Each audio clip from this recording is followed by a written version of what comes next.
தல்பியா ஓதுங்க இன்ஷா அல்லாஹ்.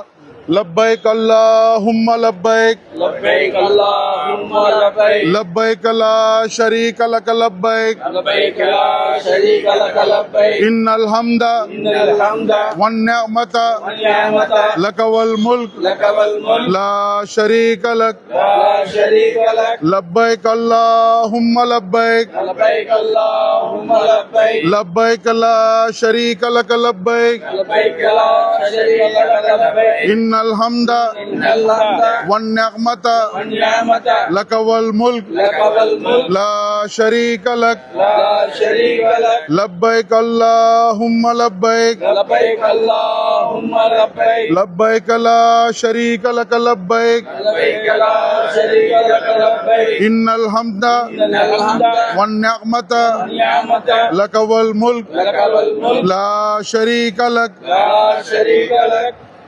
ஸோ அஃப்சலான ஜிகிர் பார்த்தீங்கன்னா தல்பியா தான் உங்களுக்கு ஏறாம் கட்டு போகுது. லப்பைக் அல்லாஹும்ம உம்ரத்தன்னு நீங்கள் நியத் பண்ணிட்டீங்கன்னா அல்லாஹ் தஆலா ஹலாலாக்கினப்பட்ட எல்லா விஷயமும் உங்களுக்கு எல்லாம் ஹராம் ஆகிடும்.